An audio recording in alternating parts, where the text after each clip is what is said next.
Innal hamdalillah nahmaduhu wa nasta'inuhu wa nastaghfiruhu wa na'udzu billahi min syururi anfusina wa min sayyiati a'malina may yahdihillahu fala mudhillalah wa man yudlil fala hadiyalah.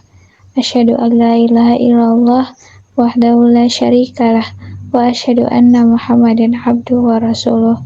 Allahumma sholli wa sallim wa barik ala sayyidina Muhammad wa ala alihi wa sahbihi ajmain amma. Assalamualaikum warahmatullahi wabarakatuh. Sahabat Quran, apa kabar? Semoga kita sehat dan istiqomah selalu bertakwa pada Allah Subhanahu wa taala. Amin ya rabbal alamin. Ikhwafillah, kita sekarang akan membahas bab 1 dari kitab Al-Arba'in Al-Quraniyah, yaitu Al-Muta'alim, atau dalam bahasa Indonesia pelajar. Bisa juga penuntut ilmu, atau bisa juga kita sebut saja manusia pembelajar.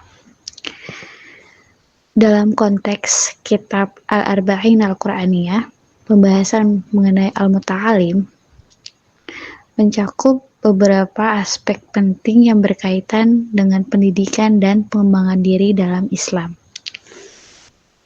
Yang pertama adalah mempunyai kesadaran akan kewajiban menuntut ilmu.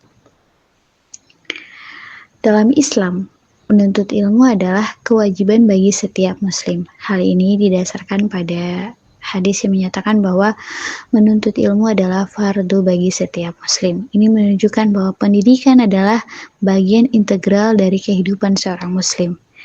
Salah satu bagian penting dalam proses pembelajaran yaitu menjadikan kegiatan membaca sebagai hal fardu ain, karena banyak umat Islam yang saat ini rendah tingkat literasinya. Padahal dalam Al-Quran surat Al-Alaq ayat 1-5 Allah telah memerintahkan kita untuk meningkatkan literasi sebagai seorang pembelajar. Jadi tentu saja kita, khususnya para sahabat Quran sekalian, harusnya kita ini cinta buku dan ilmu. Yang kedua adalah karakter pelajar. Seharusnya ciri khas manusia pembelajar adalah beradab. Beradab bagi manusia pembelajar ini penting dalam proses menuntut ilmu, karena adab merupakan tingkatan yang lebih tinggi dari ilmu. Adab adalah kesopanan, kehalusan, dan kebaikan budi pekerti. Sedangkan ilmu adalah pengetahuan, wawasan, dan pemahaman. Pelajar semestinya memiliki karakter yang baik, seperti kesabaran dalam menuntut ilmu, tekun dalam menuntut ilmu, dan rasa hormat terhadap guru, serta teman-teman sekelas atau teman-teman seperjuangannya yang dalam menuntut ilmu.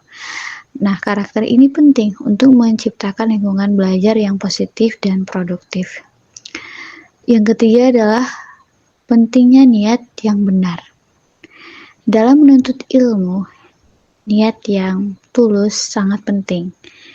Manusia pembelajar harus memiliki niat yang baik, yaitu untuk mendapatkan pengetahuan demi kebaikan diri sendiri dan masyarakat. Khairun nas anfahum linnas.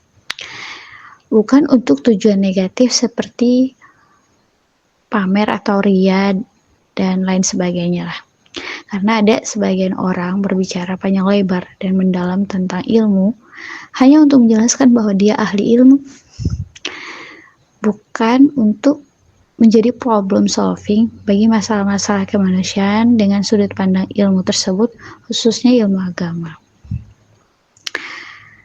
Berikutnya yaitu belajar sepanjang hayat. Konsep belajar tidak terbatas usia tertentu.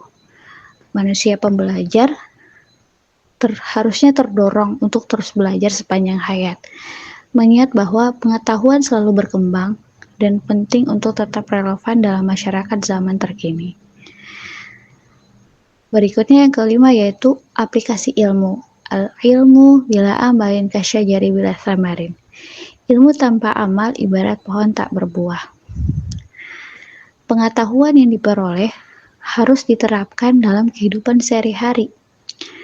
manusia pembelajar diharapkan untuk tidak hanya mengumpulkan gelar atau ilmu pengetahuan atau ilmu atau informasi, tapi juga berusaha mengimplementasikannya dalam tindakan nyata yang mencerminkan nilai-nilai Islam.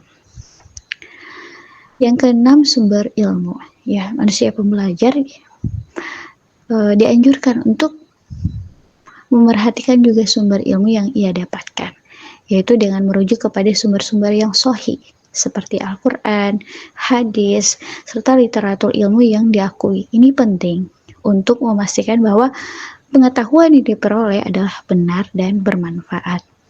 Yang ketujuh adalah peran guru. Nah, sekarang kita dihadapi oleh fenomena krisis menghormati guru. Ini menjadi perhatian serius di banyak negara, termasuk di Indonesia. Padahal, peran guru dalam proses pendidikan sangatlah krusial dan melibatkan berbagai aspek yang lebih dari sekedar menyampaikan materi pelajaran. Menghargai guru sebagai sumber ilmu adalah langkah penting dalam menciptakan budaya pendidikan yang positif. Ini tidak hanya bermanfaat bagi guru, tapi juga bagi siswa dan masyarakat secara keseluruhan. Penghargaan ini dapat diwujudkan melalui berbagai cara seperti memberikan dukungan, pengakuan, dan menciptakan lingkungan yang mendukung bagi para pendidik. Mengatasi krisis menghormati guru itu memerlukan upaya kolaboratif dari berbagai pihak, termasuk pemerintah, sekolah, orang tua, dan masyarakat. Beberapa langkah yang mungkin bisa kita realisasikan bersama, yaitu pertama, meningkatkan profesionalisme guru melalui pelatihan dan pengembangan berkelanjutan.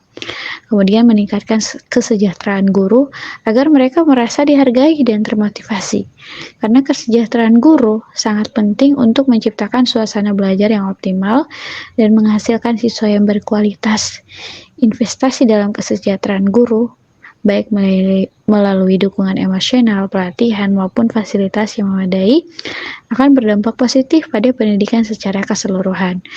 Kemudian membangun komunikasi yang baik antara guru, siswa, dan orang tua untuk menciptakan lingkungan yang saling menghormati. Berikutnya yaitu mengedukasi masyarakat tentang pentingnya peran guru dalam pendidikan dan perkembangan generasi muda. Mungkin dengan usaha bersama mengimplementasikan langkah-langkah ini secara optimal, ya diharapkan rasa hormat terhadap guru dapat dipulihkan dan diperkuat sehingga menciptakan lingkungan pendidikan yang lebih baik. Karena bahkan meskipun teknologi memberikan banyak manfaat dalam pendidikan, peran guru tetap tak tergantikan karena guru tidak hanya menyampaikan informasi, tetapi juga sebagai mentor, fasilitator, dan pendukung yang membantu siswa tumbuh dan berkembang secara holistik. Semoga Allah limpahkan keberkahan, rezeki, dan rahmat yang melimpah kepada semua guru-guru kita atas ilmu dan semua jasanya. Amin ya rabbal alamin. Ikhwafillah, pembahasan mengenai pelajar dalam konteks ini menekankan bahwa pentingnya pendidikan yang berkualitas dan karakter yang baik dalam membentuk individu yang bermanfaat bagi masyarakat. Sahabat Quran, demikian pembahasan singkat Bab 1 Al-Muta'alim, Kitab Al-Arba'in Al-Quraniyah. Setiap tutur kata yang keluar dari insan biasa sejatinya tak luput dari khilaf. Maka dari itu, untuk menutup kajian kita pada bab pertama ini, saya memohon ampunan pada Allah Subhanahu wa Ta'ala karena sesungguhnya kesempurnaan hanya miliknya. Wallahu alam. Unzur maqala wala tanzur man qala fastabiqul khairat innallaha ma'ana wallahu muwaffiq ila muthoriq. Wassalamualaikum warahmatullahi wabarakatuh.